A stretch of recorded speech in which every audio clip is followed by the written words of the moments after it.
tossing of coin.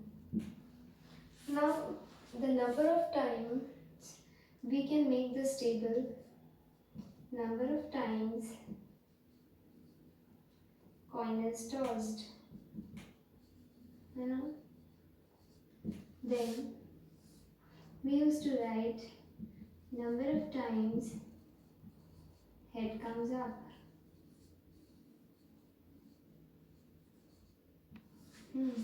And third point is number of times tail comes up. So these are the three things that we used to write in this activity that we are doing now for the first time for understanding the concept of probability. So tossing of coin is our experiment. Now we are tossing the coin for let it be for 10 times or like that, and then we note down the result. Then from 10, how many times we get head and how many times we get tail, and then we note down the results in this first case, what is all happened over here.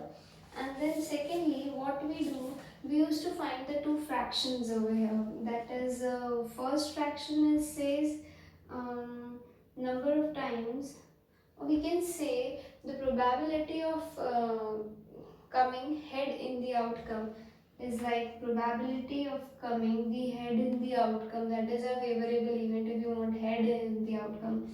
We can write it in this way. So number of times head comes up,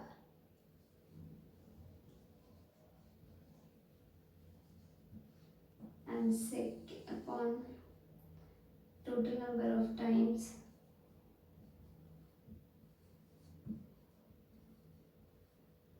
coin is tossed.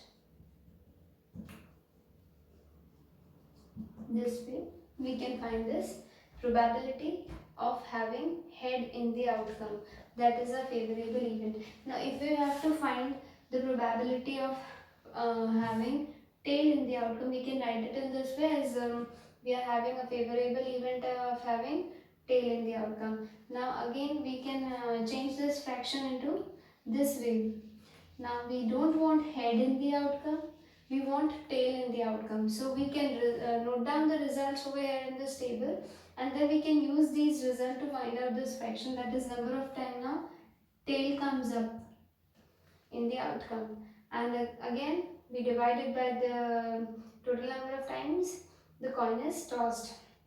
So this way we can say this is the first phase of our activity. Now we can change it to the second part, and what we do, we simply used to increase in the second elaboration of this event or this activity. We simply used to increase this total number of times the coin is tossed. So if we increase this number of trials, if we increase, we can see the change in the result. Very important result that we can note down over here.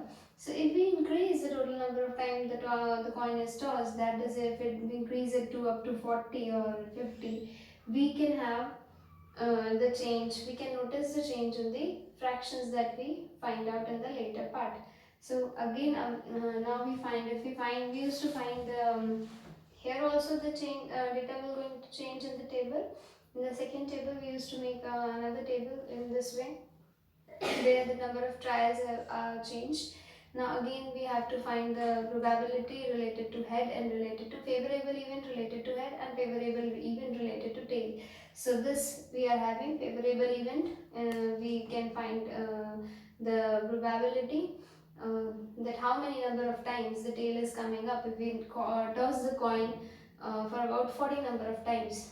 That is the number of trials have been increased to 40, and this way again we used to find the probability of having tail in the outcome. And the same way if we used to find we have to find the head probability of having head in the outcome.